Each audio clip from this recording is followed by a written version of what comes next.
When Reverend Vicky said that she was going on sabbatical and church members could run her service, I was super excited and I jumped at the chance. I had visions of myself rappelling down from the balcony behind you, wearing something that Elton John would wear. There were so many great songs that I was convinced the chorus would sing. Anthems from Queen, teenager angst songs from the Smashing Pumpkins, rap from Dr. Dre and Snoop Dogg. It was going to be grand, it was going to be epic, and no doubt people would demand that I become a new regular in the pulpit. And then I realized my service was going to be Pledge Sunday.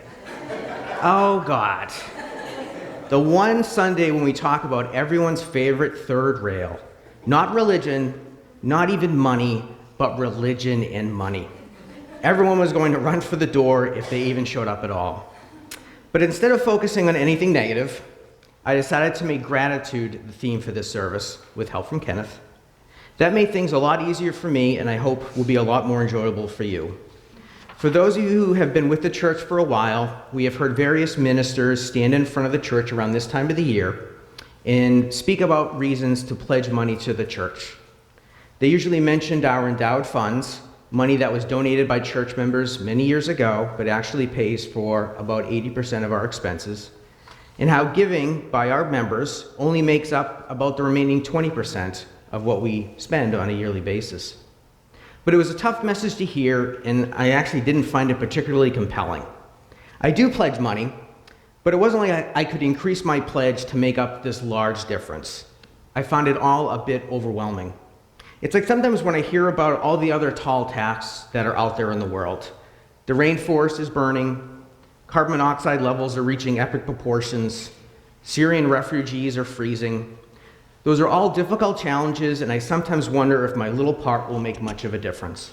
I am often of two minds in this way. One voice in my brain says, forget about it, it's hopeless. And then another voice says, no, that's not true, and we must forge ahead. There are other voices in there, but we don't go into that. It's this voice that says we must forge ahead that tends to win.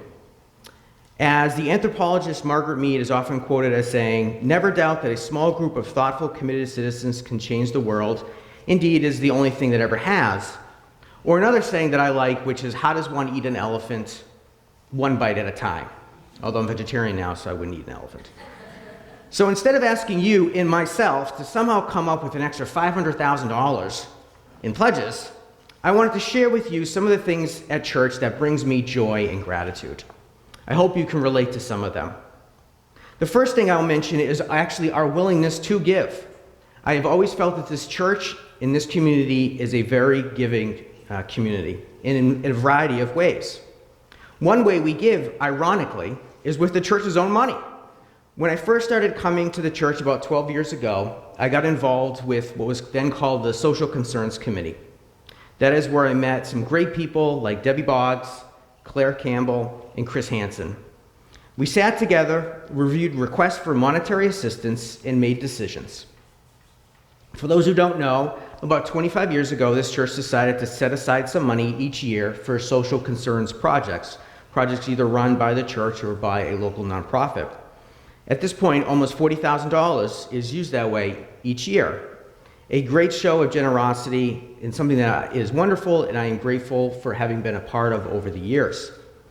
The Social Concerns Committee has changed names a variety of times since then, but through its various iterations, I've been able to meet some other great and caring people. We give with our faith. I know that the running joke is that UUs believe in everything, or UUs believe in nothing, or they believe in both everything and nothing. And if any of those are true, you would think that this would be an easy religion to be a part of, but I don't always find it that way. I think if you want easy, I'd look to a religion that has a hell and a heaven, or tenets that you must abide by, or else. It can be challenging being a faith tradition that focuses on such things as the inherent worth and dignity of every person, when many other traditions exist by defining themselves as not being the others. Taking correct but unpopular stands on important social issues is certainly not easy.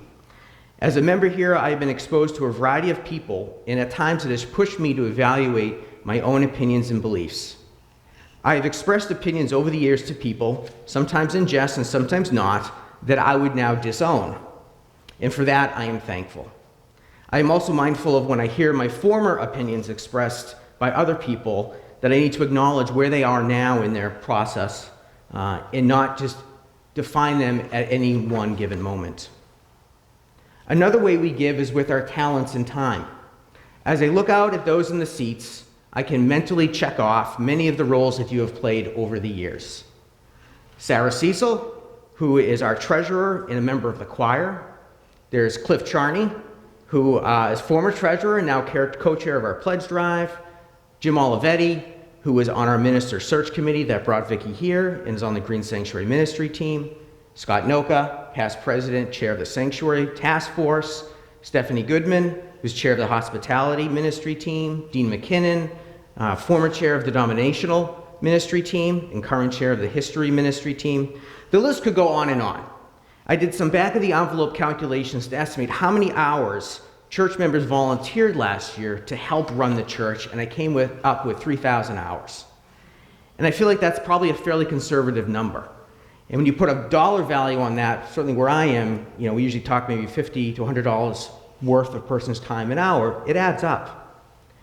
So this is something that we should be proud of, and we should be also grateful to each other for giving of our time which ultimately is our most limited resource. And then there are folks who come to church each Sunday, and that alone is their service. That is their gift to the church and to us. And for them, I want to say thank you to those whose presence at the church is their presence, their gifts to us. And finally, as a congregation, we give with our own money. Last year, between pledging and the weekly plate collection, we gave almost $80,000. We're a church of around 140 members, made up of about 80 individual families and individuals that pledge. And our pledges average around $900, or the median level is $600, which means that half of the people gave above $600 and half gave less than $600. And I don't think these are numbers that we should turn our noses at. So our willingness to give of ourselves to this church and community is one of the reasons why I am grateful for all of you. Now let me mention other reasons for which I am thankful for the church.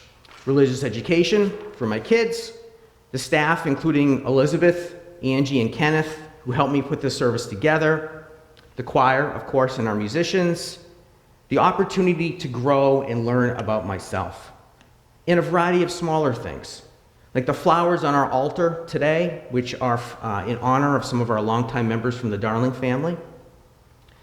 In addition, I asked some of you privately to share with me reasons for why you were thankful for the church, and I want to share some of those with you.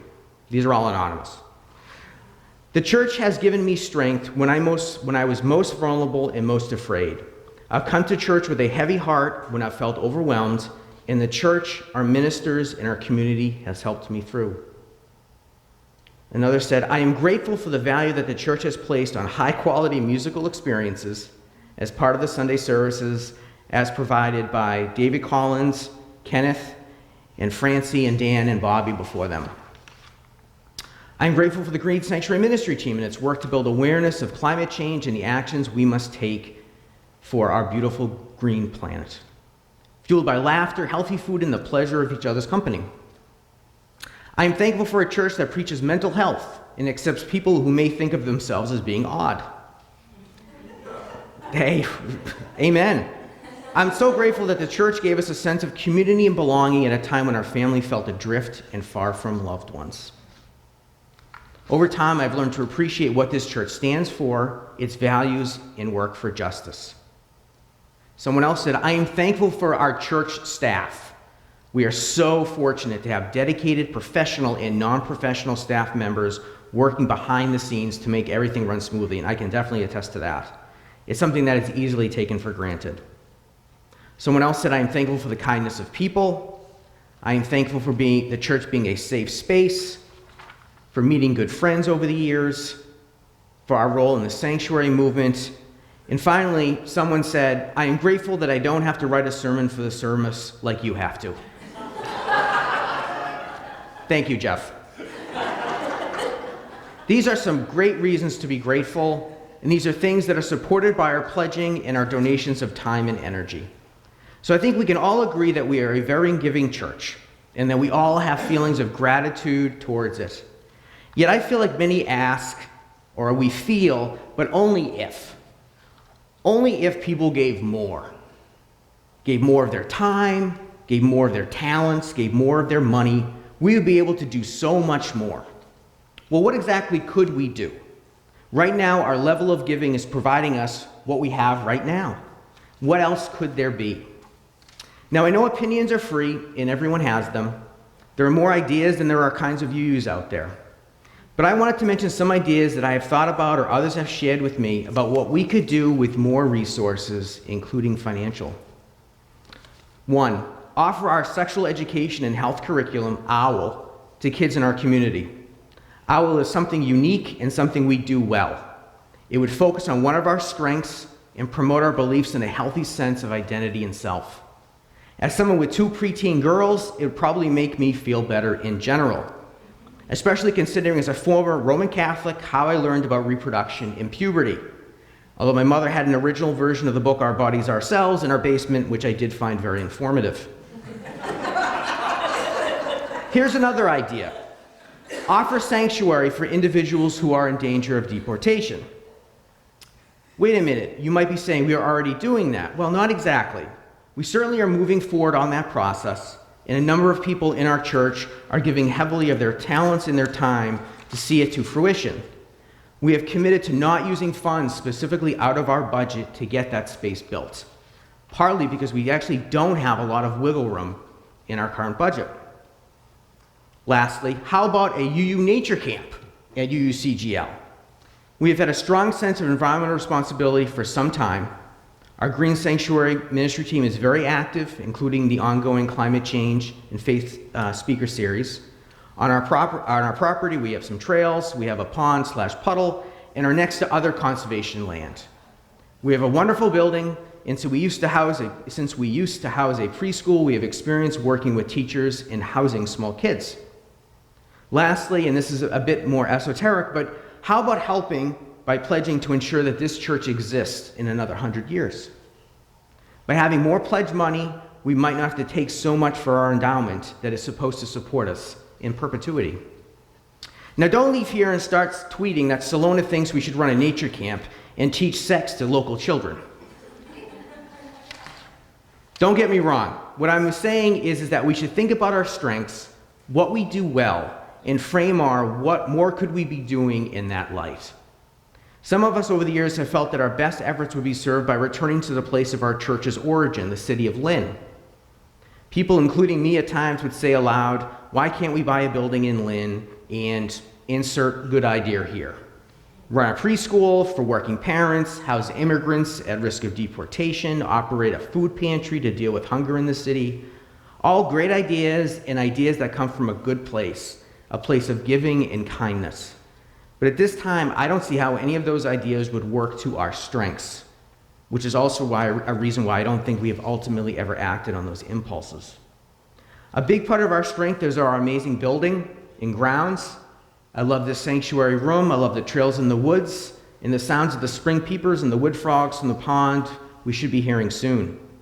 As part of our home-based effort, which hopefully you read about in the recent church-wide update, we are working to blend programming steeped in UU values with our building and grounds, which will be 40 years old next year. Mark and the religious education teachers and ministry teams are working hard to bring a variety of programming to the church over the next few months, and I am grateful and excited about that. So there's much to be grateful for, even as we turn our eyes to the future and wonder what more could there be. I would encourage you to, instead of getting overwhelmed by the idea of increasing your pledge or pledging for the first time, think about what makes the church great for you. Dream a little bit about what maybe more it could be, and let those feelings help guide you as you make your pledge. And I know that I am grateful for everything that you already do. Now, at this time, I want to ask people to come forward and bring their pledge cards and place them in the pledge box.